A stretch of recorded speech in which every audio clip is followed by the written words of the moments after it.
buenas a todas y a todos. Sé que es 11 de enero, pero feliz año, aunque ya hayamos superado el margen que se dice que hay para felicitar el año nuevo. Y muy feliz año, y qué maravilla vernos otra vez aquí convocados y reunidos tantos para una nueva actividad del Museo de Bellas Artes de Asturias, con la que inauguramos una programación, la del primer cuatrimestre, que presentaremos el día 25 de enero de este mes, jueves, a las 11:30 ante los medios de comunicación. Iba a ser el 19, pero al final, por cuestiones de agenda política, se va a hacer el 25, como digo, a las 11:30 en el museo. Ese día presentaremos la programación de este primer cuatrimestre, de enero a abril, que vendrá cargada de exposiciones, conferencias, obras invitadas, actividades educativas, ciclo de cine, etcétera, etcétera. Así que esta es la primera actividad del año 2024 y enlaza con una exposición que, como todos saben, inauguramos allá por el mes de noviembre, el 2 de noviembre, una exposición dedicada a Joaquín Sorolla con motivo del centenario de su fallecimiento. El año pasado fue Año Sorolla. Una exposición titulada Pinceles llenos de sol, fondos de Sorolla en el Museo de Bellas Artes de Asturias, con motivo de la cual se editó este catálogo que tengo aquí y que ha comisariado el conservador de arte antiguo del Museo de Bellas Artes de Asturias, Gabino Bustoevia, que será hoy la persona que nos imparta una conferencia precisamente titulada Pinceles y sol, los fondos de Sorolla en el Museo de Bellas Artes de Asturias. Un título similar, parecido, que recuerda al de la propia exposición, Pinceles llenos de sol.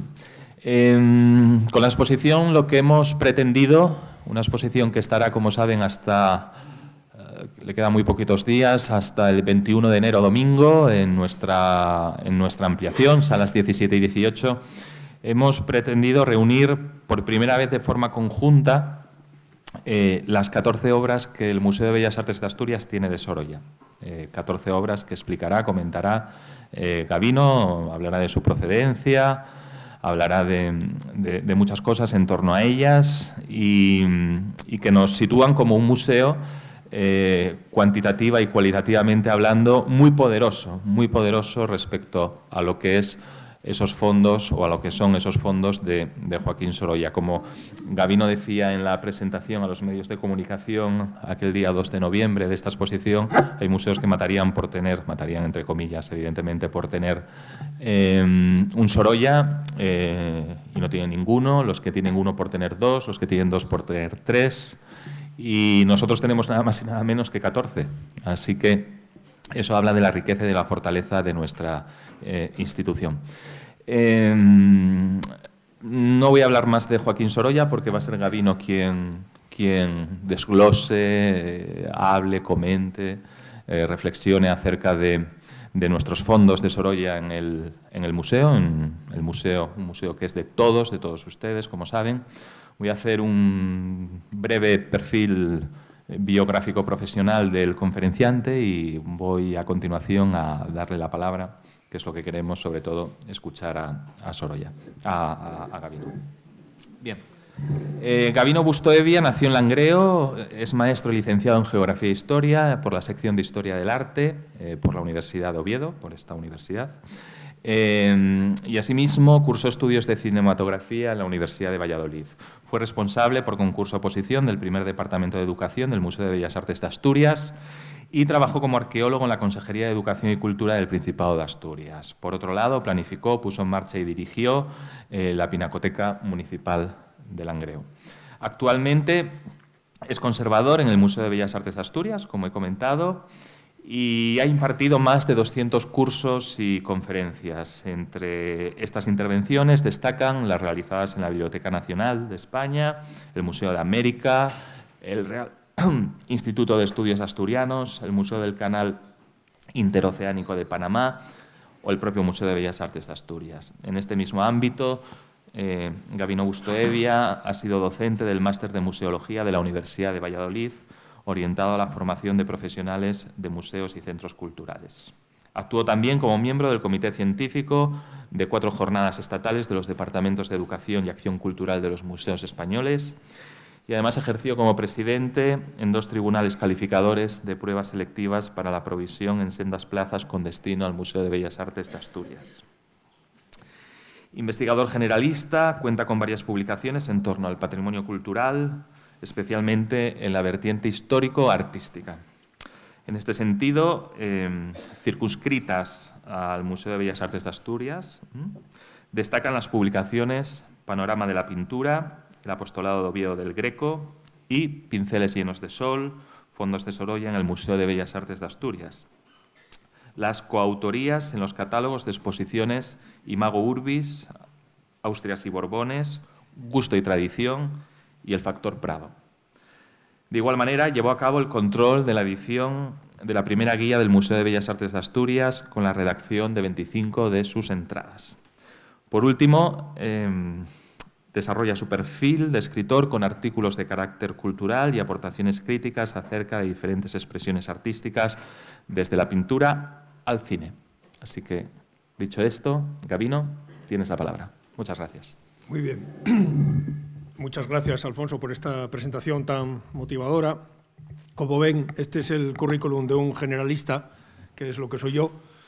Llevo toda mi vida intentando hacerme con una visión general de la cultura, y en eso sigo. Yo nunca me quise especializar en nada, entonces siempre digo que, modestamente, sé un poquito, poco, de muchas cosas, ¿no? Así que voy a aplicar este anhelo generalista a Joaquín Sorolla y a su cosmovisión, y hoy pues vamos a hablar de muchas cosas, teniendo como eje a este pintor tan importante, uno de los pintores más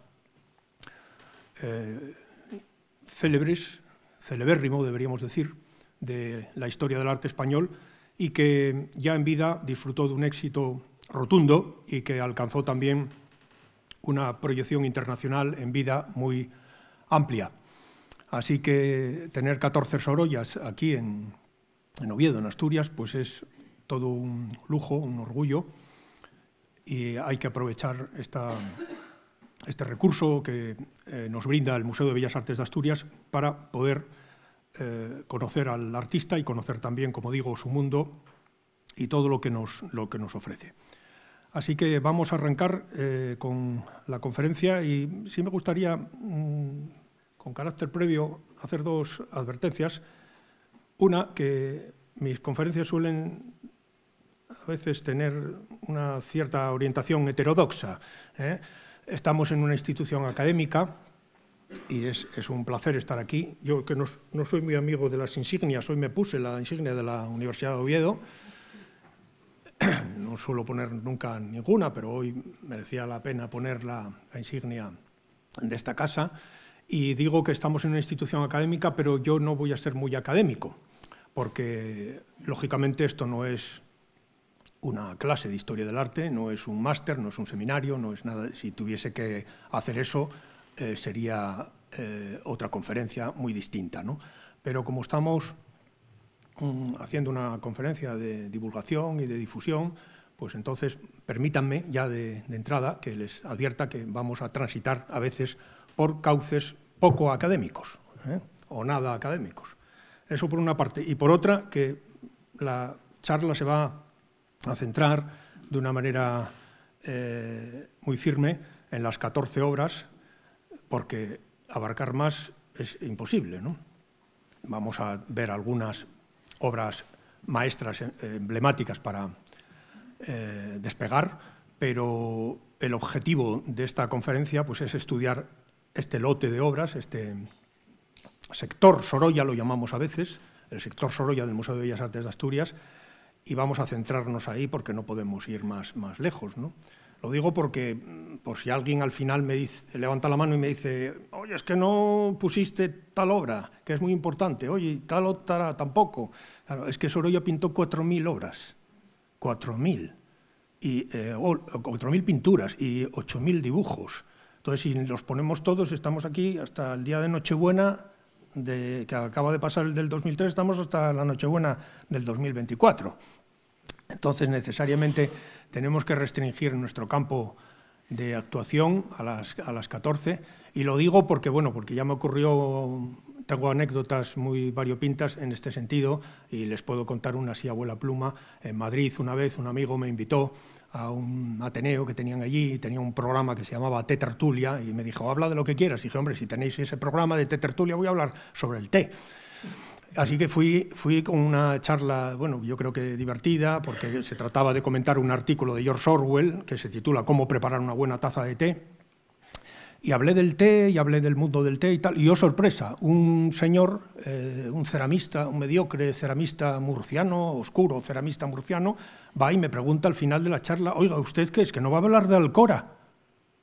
Digo, ¿cómo? ¿No va a hablar de Alcora? Es que Alcora es muy importante. Dije, bueno, sí, hombre. Sí, claro, y la Real Fábrica de Sargadelos de Lugo también, y la Ibero Tanagra de Santander también, Yancy de Navarra también, Valtimorillo de Madrid, la Amistad de Cartagena, San Juan de Andalfarache de Sevilla, la Cartuja, San Claudio de Oviedo, etc. Claro, entonces, si tengo que hablar de todas las fábricas de loza, pues estamos aquí, pues eso, hasta el día del juicio final, ¿no? Entonces, bueno, aquel hombre estaba molesto porque yo que fui a hablar del té no hablé de Alcora. Entonces, bueno, a veces ocurren estas cosas y conviene pues centrar bien el objeto de estudio, que en este caso, como digo, van a ser esas 14 piezas. Bien, pues vamos a empezar conociendo al artista. Esto es siempre lo que hago yo en mis charlas. Si se va a hablar de un artista, pues lo principal pues, es empezar viendo una imagen, y qué mejor que un autorretrato. Sorolla se autorretrató unas cuantas veces, creo que son 24 los autorretratos que se conocen, si no me falla la memoria, y aquí tenemos uno muy importante en donde aparece, ya gozando del éxito del que hablaba antes. Este autorretrato es de 1904, está en el Museo Sorolla. Y aquí lo vemos pues, muy seguro ya de sí mismo, seguro de su carrera, una carrera muy bien llevada. Este artista llevó muy bien su carrera, con mucho trabajo, pero tanteó muy bien los caminos por donde tenía que transitar. Y este es Sorolla, al que vamos a dedicarle este tiempo aquí hoy. También lo vamos a ver trabajando, no solo en ese autorretrato de cómo se veía él a sí mismo, sino también trabajando aquí en la playa en Valencia, en una fotografía anónima de 1908. Esta fotografía también es importante porque nos revela cómo este es un pintor que se siente cómodo trabajando al aire libre. Es un pintor de plein air, como dicen los franceses, y se siente cómodo también y tiene especial tendencia a trabajar del natural. Esta faceta es muy importante también en Sorolla y da pie pues, a eso que estamos viendo ahí, a que se mueva con su caballete de campaña, su maletín con los tubos que no tenían mucho tiempo entonces, el parasol, en fin, todas esas cosas para trabajar en el exterior. Esto también explica que muchos artistas, muchos pintores de hoy en día, que les gusta el natural, pues tengan a Sorolla en el Olimpo, ¿no? Y puedo citar a uno de ellos. Antonio López, por ejemplo, habla muy bien de Sorolla. ¿Por qué? Porque a Antonio López le gusta también trabajar en exteriores, trabajar del natural. Entonces son modelos con los que se identifican los pintores vivos, los pintores que están en activo, se identifican con estos otros pintores que les precedieron y que trabajaban de una manera parecida a ellos. Así que aquí tenemos dos imágenes de Sorolla para recordarlas a lo largo de la charla. Y Vamos a ver una tercera imagen muy curiosa, y aquí ya me salgo de la academia. Una vez, bueno, pues buscando otra cosa, di con esta botella en un establecimiento y dije, hombre, pero este es Sorolla. Anda, ¿pero qué hace aquí Sorolla? Entonces, bueno, pues los historiadores del arte estudiamos también las etiquetas, los historiadores generalistas, como yo. El que se dedica a la historia general del arte, la etiqueta es algo también muy importante. ¿Por qué? Porque forma parte de la cultura visual. Así que rápidamente la cabeza empieza a funcionar y, claro, se trata de este otro autorretrato que lo utilizaron en esa etiqueta de ese vino. Y es un autorretrato que está en el Museo Sorolla también, de 1910. Tiene una dedicatoria que reza a mi Clotilde su Joaquín, y la peculiaridad es que en la etiqueta está invertido. La posición se ha invertido, es una imagen especular la que aparece ahí en la etiqueta. ¿Por qué está en esa etiqueta? Pues no lo sé. Lo consulté con la bodega. Es uno de los momentos en donde no podemos evitar la publicidad cuando se estudian etiquetas. Entonces lo consulté con la bodega y no saben nada allí. No lo saben. Tengo pendiente y averiguar por qué aparece Sorolla en esta etiqueta. Quiero averiguarlo y de momento no lo sabe nadie. Si alguien entre el público sabe la razón, pues al final en el coloquio, por favor, que nos la diga. ¿Por qué está ahí Sorolla? Así que Goya ya no está solo con el mundo de los vinos, tiene ya también a otro pintor formando parte de estas imágenes que, como digo, son muy importantes. No es baladí esto que estoy diciendo, hay muchos artistas hoy en día que se dedican a hacer etiquetas, artistas, pintores y dibujantes y grabadores al que les encargan este producto para llevarlo a cabo, y a mí me parece muy bien porque es una forma también de difundir. Mucha gente no habrán visto nunca el retrato de Goya o el autorretrato de Sorolla en directo, pero sí los habrán visto así en diferido. Seguramente en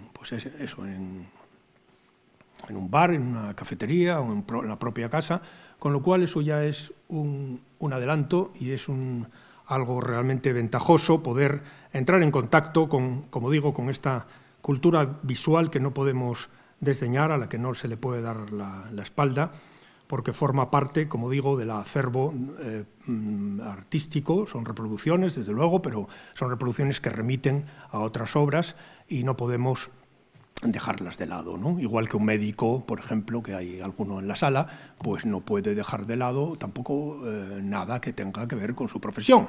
Porque imagínense pues, un médico generalista en un centro de salud que le entra un señor tosiendo, lo ausculta y dice, hombre, usted tiene un catarro, hombre, venga, váyase a casa y no vuelva más, vuelva cuando tenga una neumonía y que sea típica.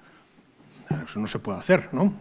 Bueno, pues nosotros tampoco podemos desdeñar estas expresiones modestas, reproducciones, desde luego, pero que, como digo, remiten a otras piezas en este caso de la pintura, ¿no?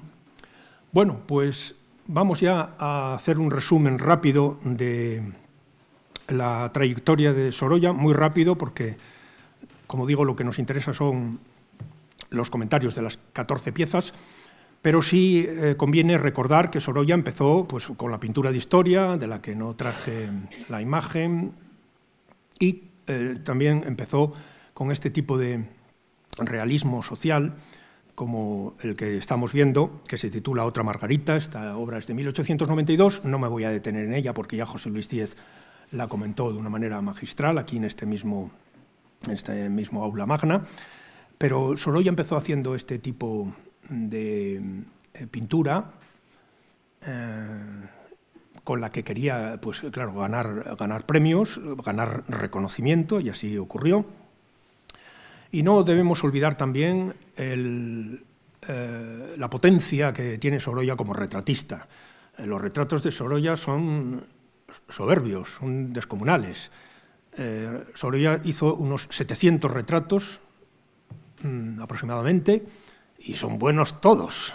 O sea, esto es una cosa sorprendente y una cosa abrumadora, ¿no? Pues es como si alguien que se dedica al piano pues dio 700 conciertos buenos, lo mismo.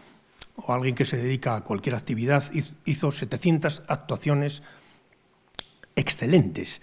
Bien, pues todos los retratos, al menos todos los que yo conozco, son extraordinarios, ¿no? Ahí tenemos el de Benito Pérez Galdós, de 1894, un retrato maravilloso, apabullante también, que pude ver en directo, porque este está en la Casa Museo de Benito Pérez Galdós en Las Palmas de Gran Canaria.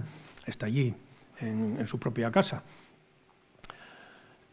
Este retrato también dio pie a esta otra expresión de la cultura visual, que es este billete de 1000 pesetas, que prácticamente todos los que estamos aquí recordaremos. Algunos éramos niños o preadolescentes cuando circuló, otros ya más mayores, pero ahí tenemos el rostro, la facies de Benito Pérez Galdós, trasladada a este billete de 1000 pesetas, que, como digo, circuló en el periodo de la Transición española y deriva del retrato. Es una traducción lineal la que se hizo ahí, y claro, a los historiadores generales del arte tampoco, no solo nos interesan las etiquetas, también nos interesa el papel moneda, desde luego, la numismática, porque encontramos ahí pues imágenes para estudiar, imágenes que hay que pues, averiguar su origen, averiguar su función, etcétera, ¿no? Todo eso es muy interesante y a eso nos dedicamos. Claro, lo que no se puede estudiar son ese billete de 1000 pesetas y olvidarnos de la pintura de Sorolla, de la que viene. Hay que estudiar las dos cosas, el billete y la obra que sirvió de inspiración a el grabador que hizo este gran trabajo en el papel moneda. Bueno, otra obra fantástica de Sorolla, madre, de 1895, que conmemora el nacimiento de Elena, su hija pequeña. Sorolla tuvo 3 hijos, esta es la Benjamina. Aquí hay un alarde técnico sorprendente. Vemos aquí a Sorolla con una capacidad para transmitir un clima de recogimiento y de ternura, algo que nos deja sin palabras, esa especie de laguna blanca, ¿no?, que hacen la almohada y la colcha blanca de la que emergen la cabecita de la niña y de la madre, que en perfecta comunicación. Entonces, esta es una de las obras más misteriosas y más conmovedoras de Sorolla. Les estoy poniendo pues, las obras quizá que más me impactan a mí. Además, ver esto en directo pues, también es sobrecogedor. Ya sobrecoge ver la reproducción, pero es que verlo en directo sobrecoge aún mucho más. Otra pieza fantástica es esta de Cosiendo la vela, que está en Venecia, de 1896. Es una obra costumbrista, pero en realidad lo que domina aquí es la naturaleza muerta, porque el protagonismo lo tiene la vela. Están cosiendo esa vela de una embarcación y claro, esa cascada de blancos es otra cosa prodigiosa, absolutamente prodigiosa. Todos esos pliegues y repliegues y las arrugas y todo ese juego de luz. Aquí la tela se está haciendo luz y la luz se está haciendo tela. Es algo realmente casi sobrenatural, ¿no? No me extraña que muchos pintores, cuando ven este modelado de la luz y esta tela tan sensual, por otra parte, con todos esos golpes de luz, no me extraña que nos pregunten a los historiadores cómo lo hizo. Y claro, algunos se atreven a la segunda pregunta es ¿cómo lo puedo hacer yo? ¿Cómo lo hizo él? ¿Cómo lo puedo hacer yo? Bueno, tenemos respuestas para eso, de cómo lo hizo y cómo fue capaz de hacerlo. Esa es una pregunta compleja y difícil de responder. No se acaba de responder nunca. Ahí hay un asintotismo pero nos podemos acercar a la verdad y, bueno, vamos a dar algunas claves en esta conferencia, pero claro, hay que procurar dar respuestas a esa pregunta, ¿no? Respuestas científicas. Lo que no vale es decir, estos blancos, claro, lo hizo porque Sorolla nació así. ¿Cómo que nació así? Sí, es que ya él nació así. Eso no es una respuesta, ¿no? Como nació así. ¿Pero qué actuó aquí? ¿La divina providencia? ¿O qué pasó aquí? No. Hay que dar respuestas de por qué trabajó de esta manera. Más retratos. El pintor Aureliano de Beruete, Sedente, que está en el Museo Nacional del Prado, soberbio retrato, impresionante retrato, amigo de Sorolla. Ahí está una de las claves del éxito de Sorolla. Este Aureliano de Beruete, que era pintor también, le presentó a contactos muy importantes en Madrid, que le facilitaron la carrera. Esa es una de las claves. Hay muchas más, pero esa es una de las claves. Gracias a esos contactos Sorolla pudo trabajar, y trabajar con seguridad. Y el que está de pie, pues, es Vicente Blasco Ibáñez, otro amigo suyo. Esa obra está en la Hispanic Society. Como ven, son retratos muy velazqueños, porque otra de las claves de Sorolla, de la que hablaremos ahora en breve, pues es Velázquez. Velázquez es un faro para Sorolla, una luz, que el pintor de la luz tuvo como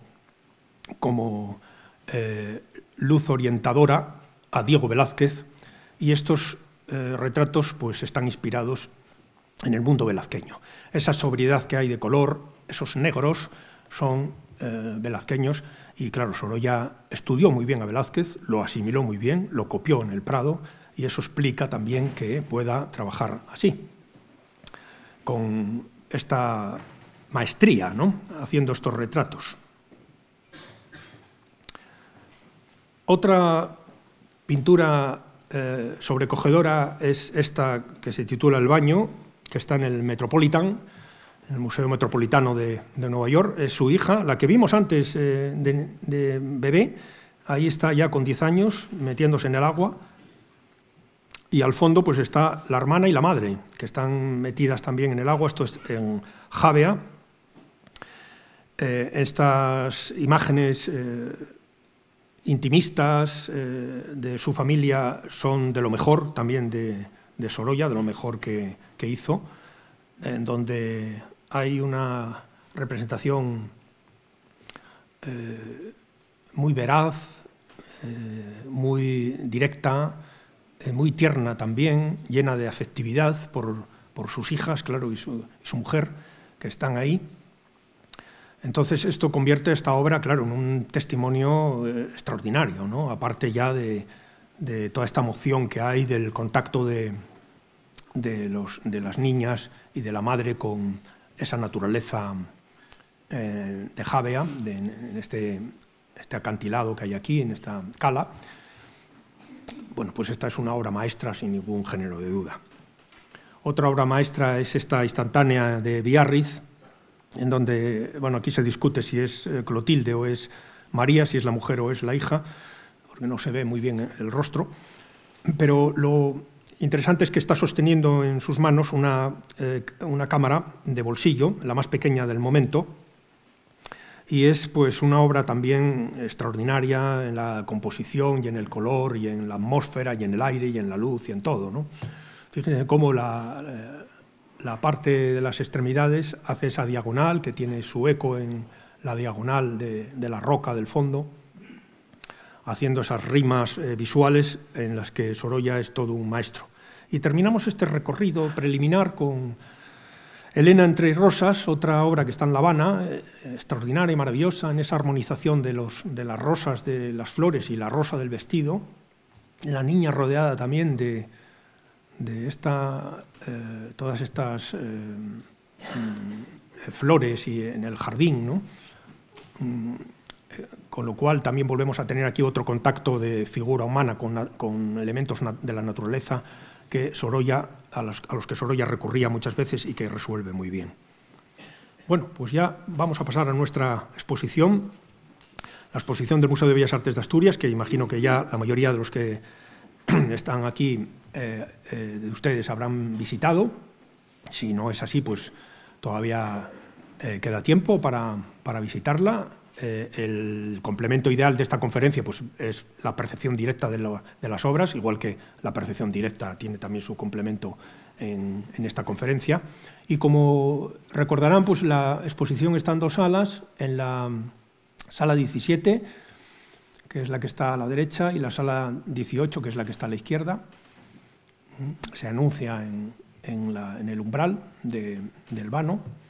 Entonces, lo que hicimos fue, en la sala 17, poner toda la obra del siglo XIX, de la última década del siglo XIX, de la década de 1890, que es una obra de un realismo, en algunos casos realismo social, y después ya en la sala 18 lo que hemos agrupado allí pues son todas las obras ya típicamente modernistas, porque Sorolla, justamente con el cambio de siglo, con la entrada del nuevo siglo XX, y con esa experiencia en Javea, de la que vimos antes esa obra, pues su pintura se vuelve mucho más brillante, mucho más espontánea, mucho más libre, de una técnica más libre, etcétera, ¿no?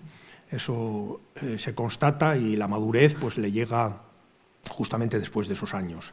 Así que en el museo tenemos muy buena representación en estas 14 obras, resumen 18 años de pintura, y podemos rastrear el Sorolla del realismo social y después también el Sorolla ya modernista, que es el Sorolla de la madurez, de su plenitud, con lo cual tenemos un fresco muy completo y muy interesante de la carrera del artista. Así que vamos ya a hacer este recorrido de las 14 piezas, empezando por Constructores de barcos, una pintura de 1894 con la que arranca la exposición y con la que arranca nuestro sector Sorolla. En él vemos pues, a estos carpinteros de Ribera en la playa del Cabañal, en Valencia. En esa playa había unos astilleros populares en donde la gente pues, trabajaba allí fabricando las barcas, construyendo las barcas o reparándolas. Se protegían del sol con esas cubiertas de cañizo. Entonces todo esto lo aprovecha Sorolla para llevar a cabo esta pintura en la que vemos ya estas preocupaciones ya lumínicas. La filtración de los rayos del sol a través del cañizo pues, provoca toda esta salpicadura de luz que hay en los primeros términos y que contrasta con la luz más intensa y más uniforme del fondo de la playa que se ve a través de esa puerta de madera. Entonces, esos juegos y ese contraste de luces, de cómo la luz impacta en la materia, es lo que a Sorolla le empieza a interesar muchísimo. Y comienza aquí esa progresión hacia el luminismo en estas obras, que son obras de realismo social, pero que ya empiezan a tener esta preocupación luminista. Por ejemplo, es interesante hacer esta comparativa con esta otra obra, Los Cordeleros, que es una obra de un año antes, de 1893, de colección particular.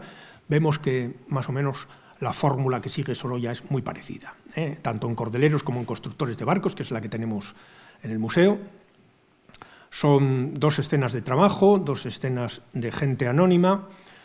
Ya saben que en esta década pues, se va dejando atrás la pintura de historia, esa pintura de raíz romántica, y los pintores se van cada vez metiendo más y más en la pintura del realismo social, empiezan a prestar atención a las clases populares, a los trabajadores, a los artesanos, y empiezan a aparecer en sus obras y ya dejan atrás pues, a las escenas históricas, las escenas del pasado, ¿no? Estos son escenas coetáneas de Sorolla, escenas que él conoció, fue testigo de estas actividades y las refleja en su obra. Aquí quise traer esta comparativa también, en donde vemos el jardín de Villa Medici en Roma de Velázquez, para que veamos cómo esta descripción atmosférica y esta captación del natural pues tiene un hermanamiento, un parentesco con Sorolla. Salvando las distancias, salvando el tiempo y los siglos, pues ahí tenemos a esta fantástica vista de Velázquez, que tiene pues este parentesco, como digo, con la pieza de Sorolla, ¿no? Hay esa misma atmósfera, como digo, y hay esa misma captación del natural. Constructores de barcos debió resultarle muy satisfactorio Sorolla porque la llevó a la primera exposición internacional de arte de Venecia. Así lo indica un cuño que hay al dorso, y la obra de Sorolla empezaba a internacionalizarse, y nada más y nada menos que en Venecia y en la primera exposición de esa ciudad, ¿no? Viene bien también esta imagen porque en la obra de Sorolla están trabajando, pero no hay una acentuación especial en la fatiga, en la penosidad del trabajo, ¿no? De hecho, hay dos individuos que están bastante relajados, ¿no? Uno tiene las manos en la espalda, está mirando allí, el otro está también observando. De los cuatro hay dos que son los que están, uno sentado, trabajando, y bueno, no hay un énfasis excesivo en la fatiga, en la penosidad del trabajo, etc. Sin embargo, otros pintores como Caillebotte, los cepilladores o acuchilladores de parqué, sí se ve ese esfuerzo, sí se ve esa fatiga, esa tensión muscular que tenemos ahí. Se dijo de este cuadro que despertaba el olor a la madera, también puede despertar el olor a sudor. La pintura de Sorolla esta no huele tanto a sudor, esa francesa sí, y ya no digamos las planchadoras de Degas, en donde hay un bostezo ahí tremendo que además provocó mucho escándalo. Ese bostezo irritó a muchísima gente, pero no entendieron cómo no iba a bostezar una planchadora que a lo mejor llevaba planchando 7 horas. Vamos, era imposible que no bostezara. Bueno, pues ese bostezo molestó a muchísima gente entonces, y todo el mundo le metió el dedo en el ojo de Degas diciendo: es que usted hace gente vulgar, gente ordinaria, gente que bosteza y se rasca la mejilla y tal. Bueno, lo que hacía Degas simplemente era reflejar pues la realidad de su tiempo, ¿no? Y claro, molestaba esto sobre todo a los académicos porque, claro, pensaban que la pintura no era para registrar o reflejar planchadoras, sino para reflejar temas heroicos y temas importantes y no temas cotidianos como este, ¿no? Sorolla está en estos temas cotidianos, pero repito, no acentúa, no enfatiza la fatiga y la penosidad y la vertiente, digamos, dramática de las escenas. Otra pieza extraordinaria es La bendición de la barca, de 1894, una escena extraordinaria también, en donde aparece un sacerdote leyendo el Evangelio, asistido por un monaguillo. Está la cuadrilla ahí de pescadores, están en la cubierta de una barca. ¿Por qué se bendecían las barcas? Bueno, pues el propio Sorolla nos lo deja claro, por esto se bendecían. Esta obra de Sorolla, y aún dicen que el pescado es caro, que está en el Museo del Prado, pues indica que las barcas eran instrumentos de riesgo. Aquí vemos un accidente, entonces se bendecían pues justamente para eso, para invocar la protección divina y que no ocurriera nada a los pescadores ni a la propia embarcación. Esto pues hay gente que le resulta chocante o extraño, pero no es así, porque como he dicho en algunas visitas a la exposición, todavía hay gente que lleva los coches y las motos a bendecir a Covadonga, ¿no? a la Santina, a la Virgen de Covadonga. ¿Por qué? Pues porque la moto y los coches en la carretera pues también son herramientas, instrumentos de riesgo, y entonces pues van a, los que son creyentes, claro, los que no, los creyentes pues van a obtener la bendición de la Virgen de Covadonga pues para conducir protegidos, ¿no?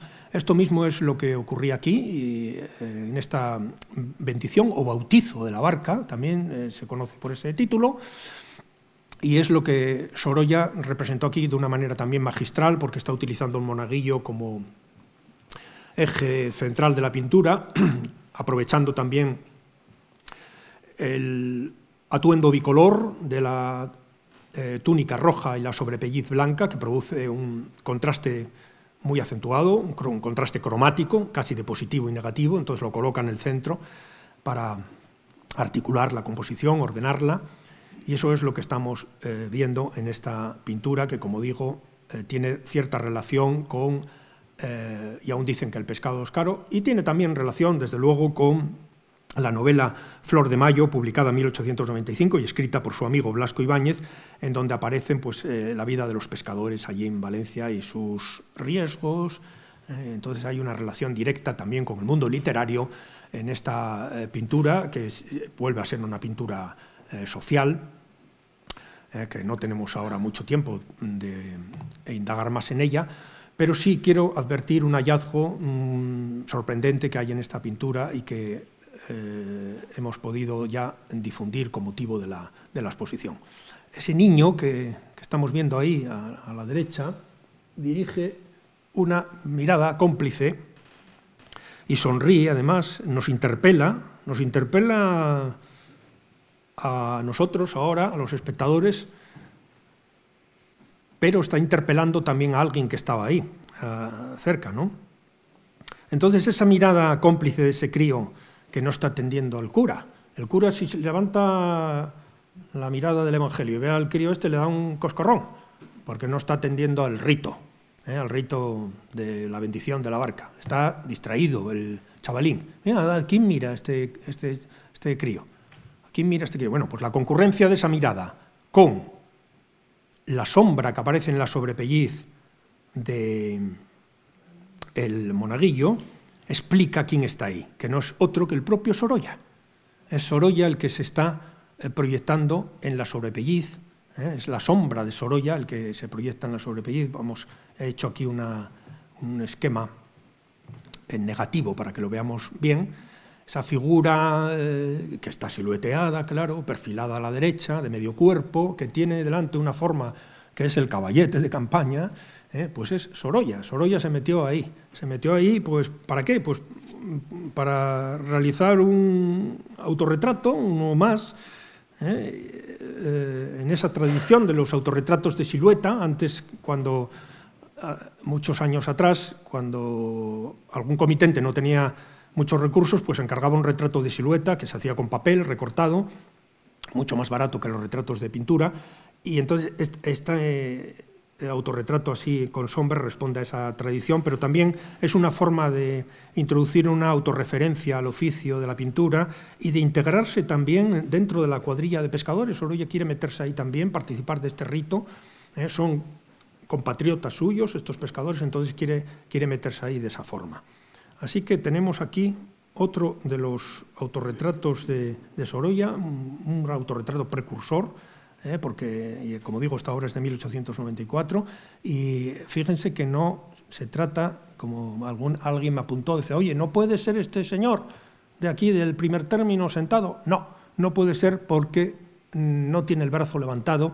Entre la cabeza y el brazo hay un orificio, que es el que deja el brazo levantado, por donde la luz no está obturada, la luz incide ahí en la sobrepelliz y no tiene el brazo levantado, es Sorolla, y además tiene el caballete. En directo se ve mucho mejor. Si van al museo y se acercan, sin tocar el cuadro, claro, podrán ver perfectamente que esto es una proyección de la silueta de Sorolla. Hay aquí también, desde luego, toda una experimentación fotográfica, porque en realidad pues, está jugando con la luz, es lo que significa la palabra fotógrafos, ¿no? Dibujar con luz, fotos, grafos, dibujar con la luz, ¿no? Bueno. Vamos a pasar a La llegada de la pesca, esta obra de 1899, en donde vemos el atraque de una embarcación en la playa después de una dura jornada de pesca. Aquí vemos los dos grandes temas de Sorolla, el costumbrismo y la marina, unos temas a los que va a recurrir muchísimo y que conocía muy bien. Ahí esa chiquilla pues está llevando esos dos cestos con las capturas, y al fondo pues aparecen esos dos pescadores recogiendo las redes, pues que serán de su familia, será el padre de uno de ellos o un pariente. Aquí sí Sorolla acentúa un poco más la la penosidad del trabajo, ¿no? Las figuras están encorvadas, están fatigadas, la cara parece oscurecida. Todo está mitigado por esos efectos cromáticos y de luz que tiene el mar, ¿no? Pero sí hay una cierta también aquí visión de la dureza del trabajo del mar, ¿no? Y lo que vemos también aquí es el encuadre fotográfico. Es el hecho de que corte a la chiquilla de primer término por la parte inferior, pues indica que hay aquí una inspiración también en las tomas fotográficas. Y el ligero picado que hay aquí, ¿no? Muy habitual también en Sorolla que haga estos ligeros picados, estas visiones un poco elevadas de las figuras.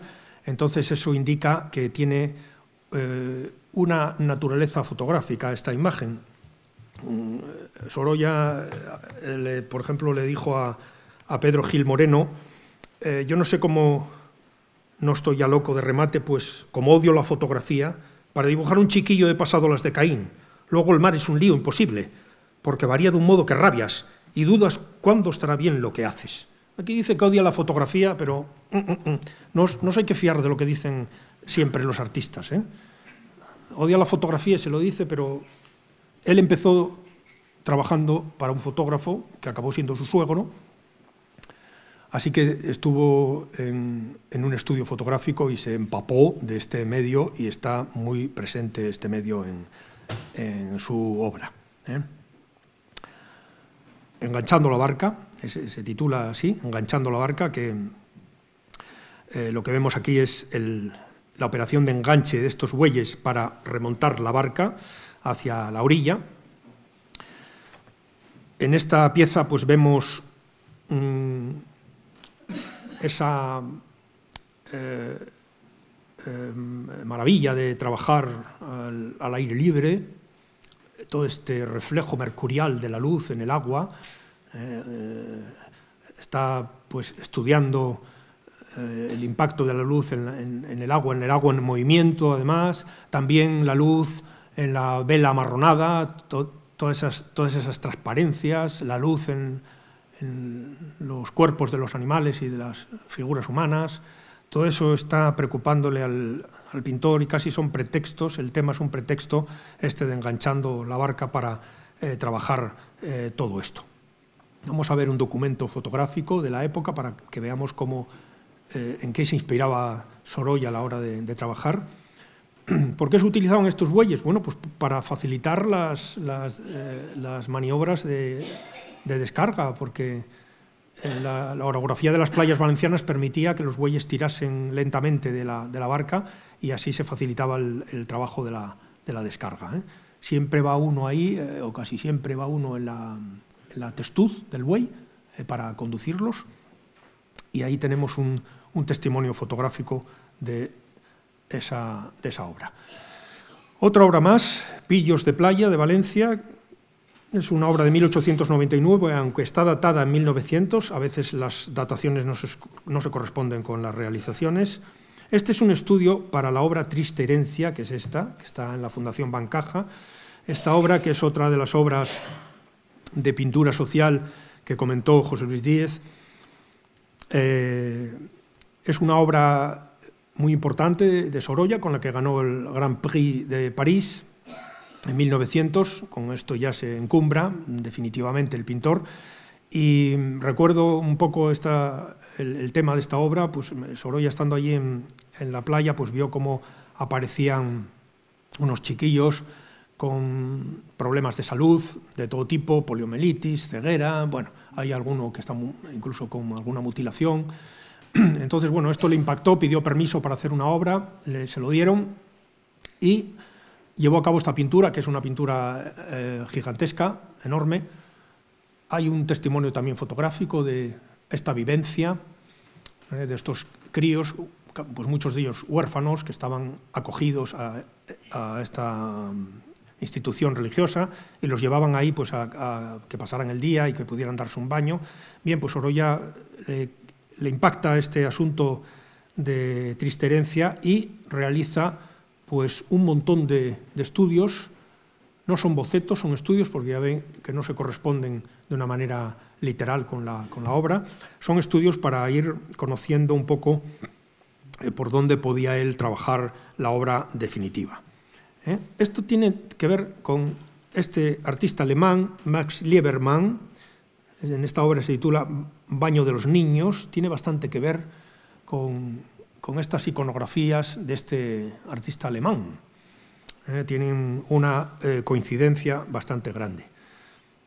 La obra Pillos de playa presenta mucho interés, no solo por el estudio de las anatomías infantiles, por el estudio también del movimiento del cuerpo, sino porque hay ahí una prefiguración de una obra muy popular de Sorolla, que es el balandrito. Lo he puesto en un círculo rojo para que veamos cómo está ya anunciando esta obra del balandrito de 1909, está ya anunciándose ahí.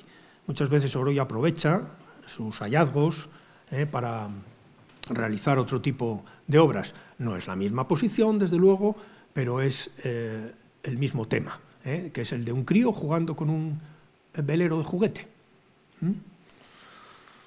Vamos a pasar ya a otra pieza, la preparación de la pasa, el transporte de la uva que hizo en Javea ya en 1900. Casi podemos decir que esta pintura es el remate de todas esas anteriores pinturas de escenas de trabajo. Aquí ya es la culminación.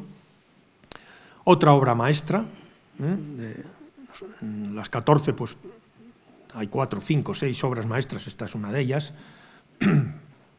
Una obra que también elaboró mucho, con bocetos, con dibujos, la pensó mucho justamente para meter toda esta cantidad de figuras.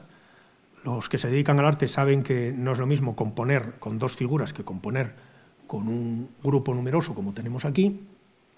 Y aquí pues está descrito todo el proceso de fabricación de la uva pasa, que era tradicional allí en Javea. Vemos los acúmulos de uva ahí en primer término, cómo se está echando de un capazo a ese colador, luego se escalda para quitarle el pellejo, sale humo, se echa en un cañizo y unos operarios sacan el cañizo al exterior para que se seque al sol. Bien, todo esto hecho así en una parábola, en una curva, muy pensado todo para que podamos verlo, para que podamos conocer este proceso, y con una maestría increíble. O sea, Sorolla aquí nos está diciendo, no tengo ningún problema para pintar, pinto mirando al tendido, como dicen los taurinos, y hace esta composición también fotográfica, en donde está la proporción áurea, en donde hay también todo un desafío con las distintas luces, las penumbras de la construcción que se llama Riurrau, una construcción específica para este trabajo, para proteger la uva por la noche y para trabajar allí dentro. Así que es todo un prodigio técnico el que está haciendo aquí, de dibujo, de color, de atmósfera también, de luz, metiendo el vapor también ahí al fondo. En fin, este hombre pues pinta como respira, podemos decirlo así. Igual que nosotros respiramos, él pintaba. La pintura de Sorolla tiene también un interés documental muy importante. Ahí vemos lo que se llama la cassa, que es con 2 S, que es ese colador con un mango para escaldar la uva. Está ahora en los museos etnográficos pero es la que se ve al fondo. Al fondo, el operario del fondo está manejando se llama así, cassa, que es ese colador con ese mango para escaldar la uva. Y a veces hacen ensayos de realización de la uva pasa, ahora ya, porque esto está en desuso, claro,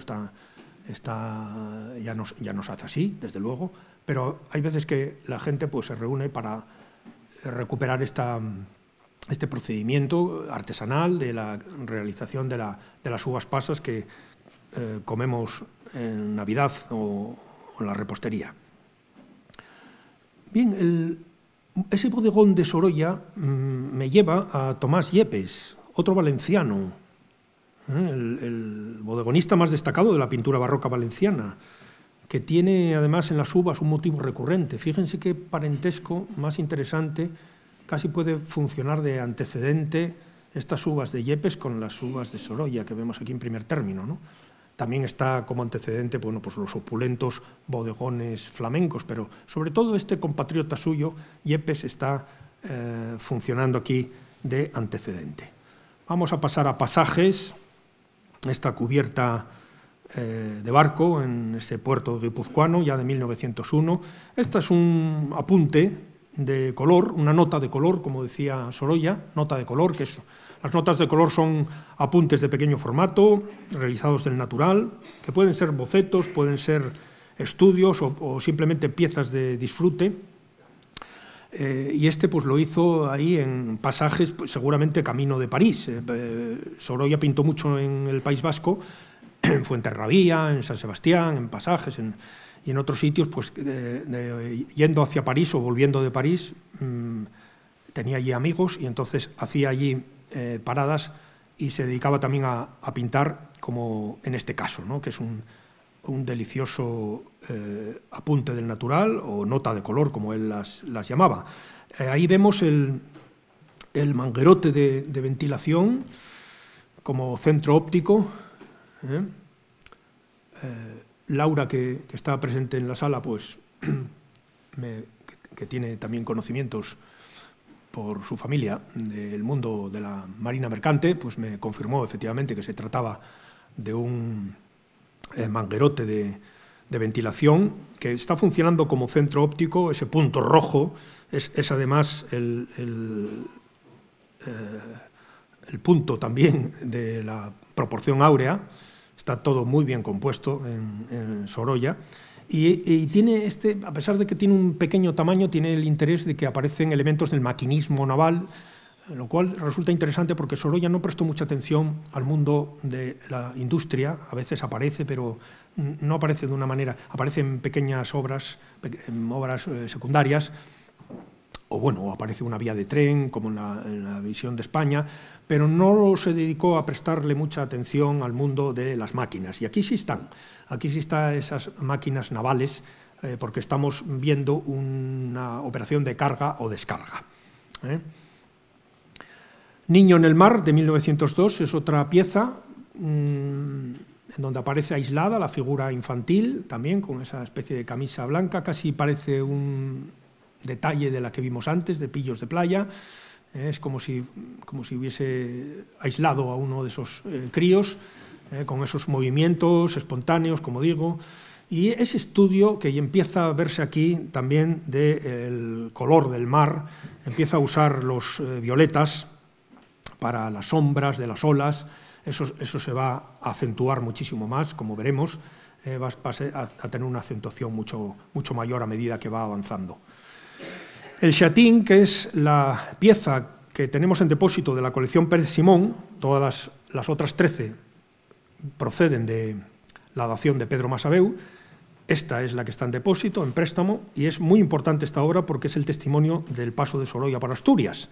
Sorolla estuvo en Asturias, al menos que sepamos, en 3 ocasiones, quizá 4, pero estuvo en 1902, que es cuando hace esta pieza, en 1903 y en 1904.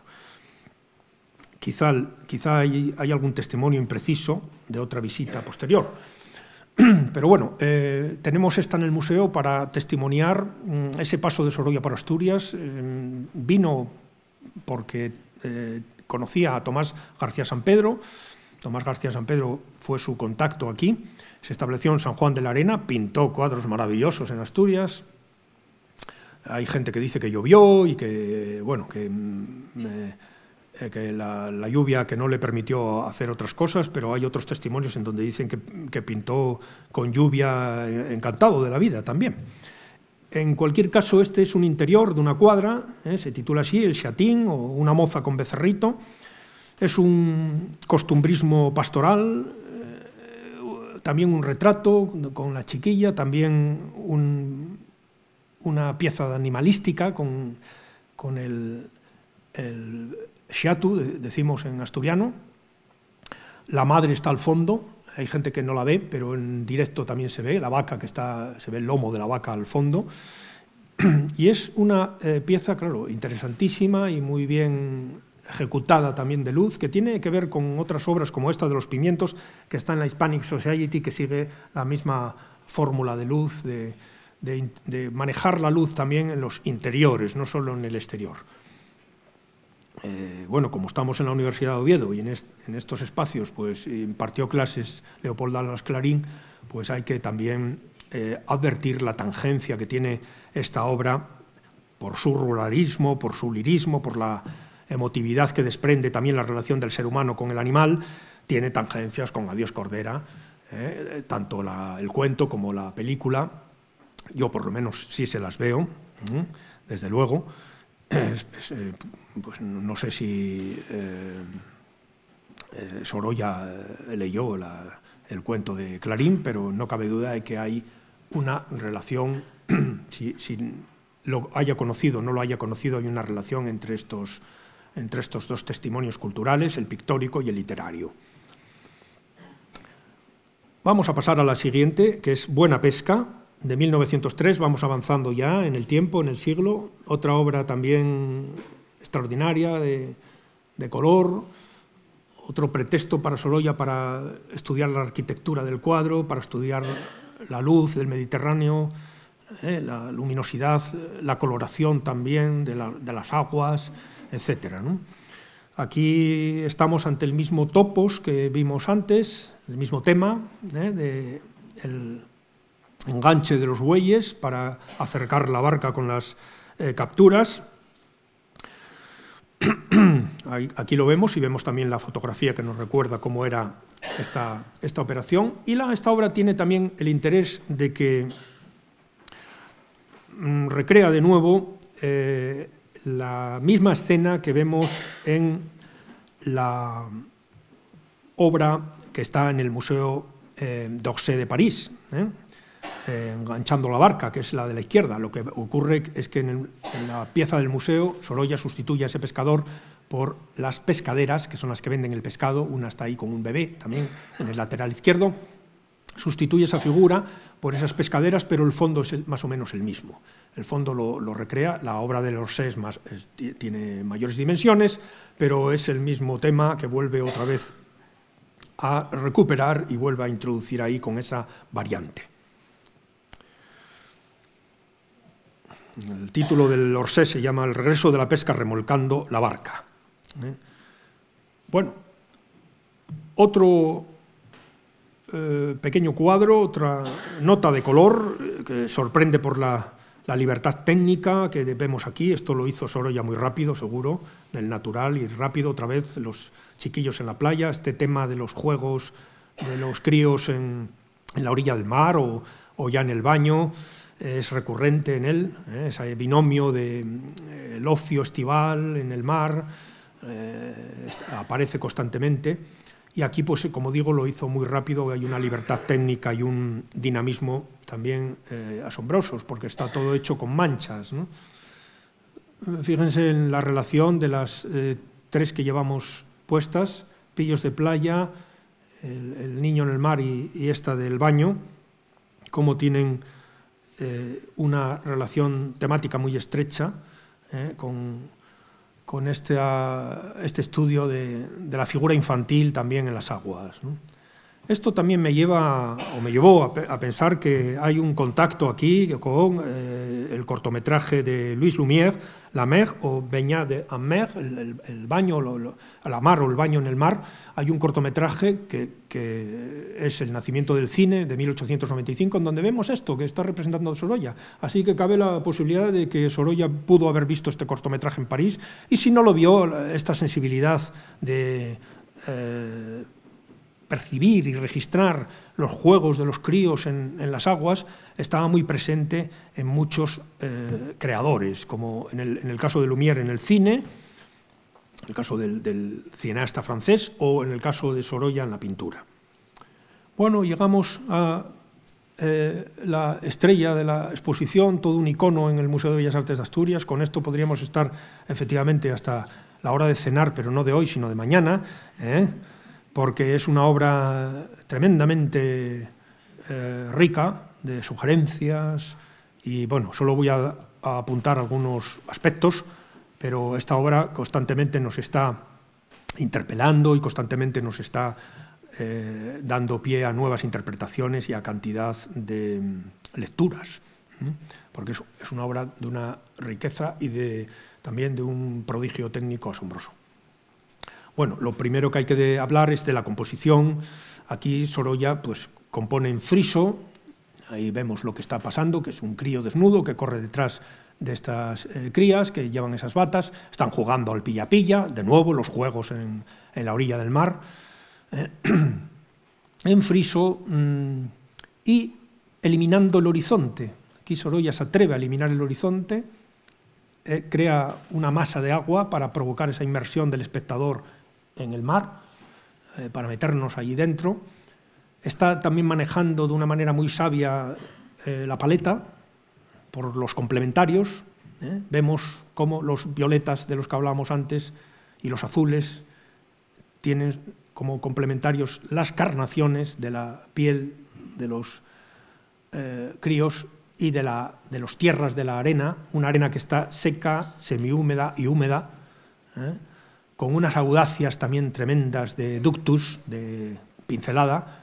Por ejemplo, basta con fijarse en la sombra que arroja, el reflejo que arroja la bata rosa en la zona húmeda de la arena, es que es una mancha, y la sombra que decía yo antes, sombra que asombra a muchos pintores, que es la que aparece en el muslo del chico, la sombra que le da la mano, y que está ahí. O sea, a Sorolla no se le pasaba nada, tenía un ojo entrenadísimo, ¿no? Muy entrenado. Hay que reconocerle también que la fisiología de su mirada era muy penetrante, porque captaba muy bien las variaciones de la luz y captaba muy bien todo lo que ocurría a su alrededor. Entonces esta es la composición que tenemos aquí. Para hacerla trabajó mucho. Ahí ven uno de los bocetos que hizo, que está en el Brooklyn Museum en Nueva York, un boceto de carboncillo, de grafito y de pastel. Ya ven que trabaja sobre seguro, además. Primero hace el niño, luego hay algunos cambios, pero quiere primero asegurarse.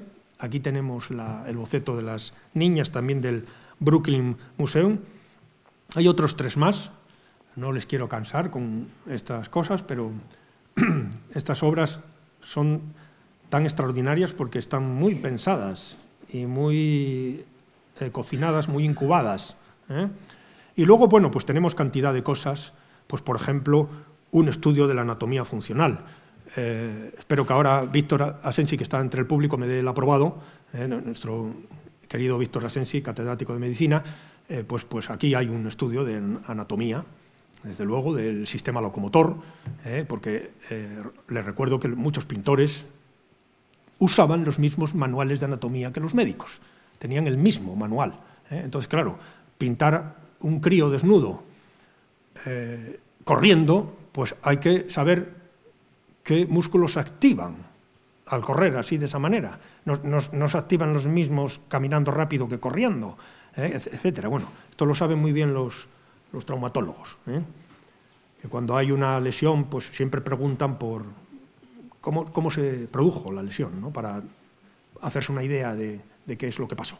Bien, pues aquí está este estudio de anatomía, estupendo, pero también tenemos un estudio de el arte griego, especialmente el arte del helenismo, con la influencia de la victoria de Samotracia en las batas de las niñas, ¿no? Y alguien puede pensar, hombre, ya estamos, estos historiadores ya empiezan la imaginación febril de los historiadores, ya empiezan a imaginarse cosas y tal. No, perdón, esos son los historiadores aficionados. Los historiadores profesionales no actuamos con mitos ni con leyendas, actuamos con certezas. ¿Y cuál es la certeza? La certeza es que Sorolla tenía en su estudio una victoria de Samotracia, y la vemos. Ahí tenemos a Sorolla y encima de su cabeza está la victoria de Samotracia que él compró. ¿Y cuál es la de color? Pues la de color es la que está en el Museo de Sorolla, que es la que él tenía. Así que él veía la victoria de Samotracia todos los días. La tenía muy presente y la estudió a fondo. Y está en las batas de las niñas. Esas ropas hinchadas por la carrera son ese efecto del arte griego helenístico que vemos en la victoria de Samotracia. Los estudios tienen que ser así. Hay que probar todo. No vale decir tonterías, ¿no? Hay que probar las cosas que uno dice de una manera fehaciente, y ahí vemos cómo Sorolla es que la compró. Además, sabemos que compró una victoria de Samotracia y que la tenía delante, ¿no? Más cosas. También está en esta obra los estudios de cronofotografía de Mapbridge, de Edward Mapbridge. Esos estudios de cronofotografía, que tienen que ver también con la medicina y tienen que ver con el nacimiento del cine, están muy presentes, porque el crío está en el aire. El crío está suspendido en el aire, ¿no? Bueno, todo esto nos daría eso, hasta la hora de cenar, pero vamos a avanzar y vamos a también hablar de una actuación que Alfonso, como director, pues respaldó y alentó, que fue la recuperación del aspecto original de la pintura, ¿no? Beatriz Abella, nuestra restauradora, realizó una investigación basándose en fotografías antiguas. Este cuadro estuvo en la Hispanic Society expuesto, entonces hay alguna foto parcial. Y entonces, bueno, investigamos cómo era el marco de esta obra, que no era el que tenía, y lo que hicimos fue encargar a la misma empresa, la empresa heredera que trabajaba para Sorolla, encargarle un marco similar, una copia similar del marco que tenía. No es el marco original porque se ha perdido, probablemente no aparezca nunca. Ojalá, si apareciera, pues lo sustituimos, pero, porque es reversible este asunto.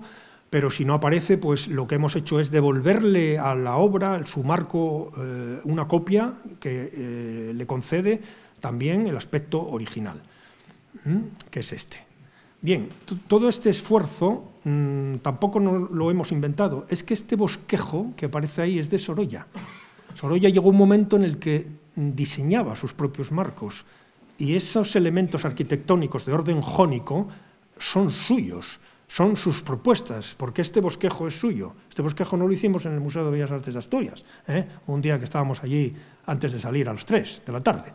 Este es de Sorolla, ¿de acuerdo? ¿Y a qué remite? Pues remite, efectivamente, al orden jónico. Es un marco arquitectónico, un marco que está apuntando al orden jónico. Ahí tienen el templo de Atenea Nike, un templo que tenemos que conocer también los historiadores del arte, hayamos estado en Grecia o no, que es un templo jónico. Y todo esto tiene que ver porque para Sorolla Valencia era su Grecia. Él quería hacer de Valencia una nueva Atenas, así se lo explicaba a sus amigos, que hay que hacer aquí un foco de cultura y de ciencia como Atenas, como lo fue Atenas. Compartimos con el mundo griego el Mediterráneo, somos mediterráneos, eran sus ideas, ¿no? Y por eso recurre a estos marcos, como digo, arquitectónicos, marcos que evocan la antigua Grecia, en este caso el orden jónico. Parece ser que cuando hay niñas es el orden jónico, cuando hay niños es el orden dórico. Antes vimos la extraordinaria pintura del baño del Metropolitan, tiene un marco original en el Metropolitan, también jónico. Ahí vemos la niña está enmarcada por esa especie de templete jónico, casi como si fuese una pequeña ninfa, ¿no? Igual que nuestro cuadro del museo, pues no cabe duda de que remite al mundo mitológico también de la antigua Grecia, al mundo de los mitos clásicos. Puede ser esto una lectura de las Nereidas y de Nerites, ¿no? Que son divinidades del mar. Puede leerse así. No hay problema en leerlo así, porque el mundo griego y las ideas de la cultura clásica estaban gravitando sobre Sorolla cuando hizo estas obras, que por otra parte recuerdan las metopas que él vio en el Museo Británico un momento antes de hacer estas pinturas, y recuerdan también, desde luego, todos esos frisos de la cerámica griega, etc. Hay una conexión muy evidente y muy directa con el mundo clásico que está muy presente también en esta pintura. Bueno, vamos a enfocar ya la recta final. Esta obra, pues claro, tiene muchos novios, muchas novias, cada vez le salen más cortejantes. Hemos traído dos catálogos en donde aparece esta obra. Uno es el de Sorolla and America, que es el catálogo del el Meadows Museum, que está en Dallas, donde quitaron al niño, como vemos.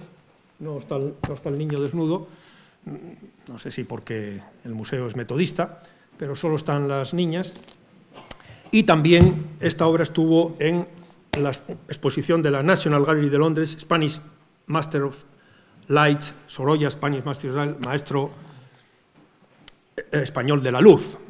Aquí los dejamos para que alguien los pueda ojear después al terminar la charla. Esto corresponde a la National Gallery, que se hicieron esas banderolas que estuvieron en el exterior del museo. Es una de nuestras obras más internacionales, o sea que ya que te pida una obra la National Gallery de Londres ya es para abrir una botella de sidra. Porque claro, la National Gallery tiene todo lo que quiera tener, ¿no? Bueno, voy a ir terminando con alguna cuestión también menos científica, más emocional. Esta obra a mí me lleva, desde luego, a este magnífico cantautor, Joan Manuel Serrat, y a una de las canciones pues, más asombrosas que se hayan compuesto nunca. Muchas veces se hacen encuestas y sale como la mejor canción en español, ¿no? Mediterráneo. Pues sí, porque le recuerdo los primeros versos de esta canción, quizás porque mi niñez sigue jugando en tu playa. Parece que le puso música al cuadro. Por cierto, este cuadro, antes de que se me olvide, también lo visitó en una ocasión, hizo una visita comentada la directora de cine, Arantxa Aguirre, extraordinaria directora y extraordinaria sensibilidad, Arantxa Aguirre. Bien, Arantxa dijo, en este cuadro hay tres sonidos, el sonido del mar, de las olas, el sonido de la brisa marina, que hincha las batas de las niñas, y la algarabía infantil. Fantástico, estupendo. Esos tres sonidos. O sea, no solo está la canción de Serrat, la canción de la música de Serrat, sino también el sonido del propio cuadro. Bueno, un cuadro que ha dado pie a cantidad de experiencias y de vivencias, como estas salas sensoriales que hubo ahí en la exposición de Patrimonio Nacional. Les traigo aquí un ejemplo, vamos, no es el momento ahora de hablar de toda la riqueza que aporta esta obra, a la que se le ha dejado escrito que es una oda a la luz. Yo creo que puse por ahí en algún sitio un poema a la infancia y al mar. En fin, todo eso es esta pieza de Corriendo por la playa, Valencia, que es una pieza de las mejores de Sorolla y que tenemos la suerte de tener aquí en el Museo de Bellas Artes de Asturias y de poder verla pues, todos los días. Terminamos con un ejemplo de retrato, Clotilde leyendo en la playa de Zarauz, de 1910. Es el ejemplo que tenemos de retrato en el lote. Es la mujer de Sorolla, Clotilde, que está leyendo en la playa. Al fondo hay unas toallas blancas que están secando, hay un grupo ahí familiar o de amigos. Muy interesante este retrato, uno por el intimismo también, la afectividad que desprende, y otro porque de alguna manera pues es un homenaje a una persona que resultó también clave en la carrera de Sorolla. Hemos desvelado algunas claves, no todas, pero otra clave es su mujer. ¿Por qué? Pues porque gestionó toda la parte administrativa de las exposiciones, de las gestiones, de los préstamos, de las obras, de tal, descansó sobre ella, y además es la que crea el Museo Sorolla. Deja en su testamento la creación del Museo Sorolla, que está en Madrid.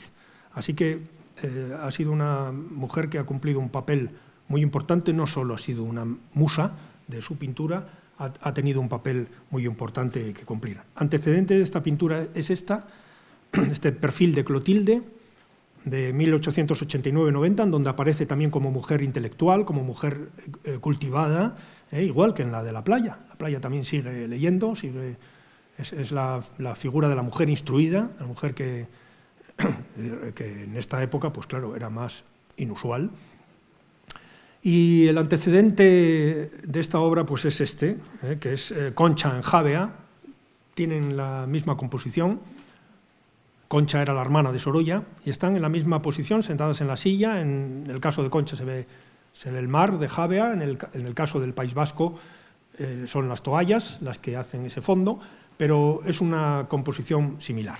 Bueno, vamos terminando con, ya que hablamos de la playa, no está de más recordar también esta otra obra maestra, Bajo el toldo, de Zarauz, que está en el Museo de San Luis, en Missouri, y cotejarla con ese fotograma que los cinéfilos de la sala pues ya habrán localizado, imagino, ¿no?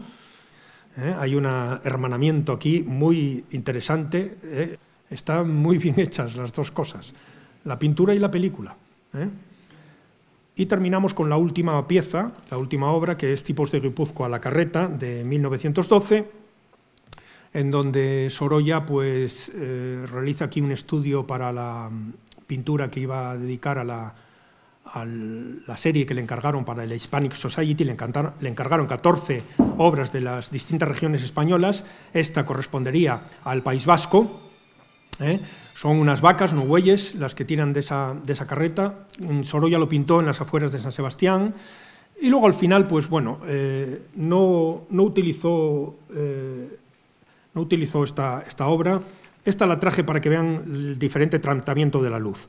En el caso de los tipos guipuzcoanos la luz está muy atemperada. En el caso de Valencia, las grupas de 1916, que es la que se puede ver en el Hispanic Society, la luz es estridente, es mediterránea. Hay una diferencia aquí de luz muy bien registrada. Y aquí está la Hispanic Society, las 14 piezas que le encargaron a Sorolla al final de su carrera.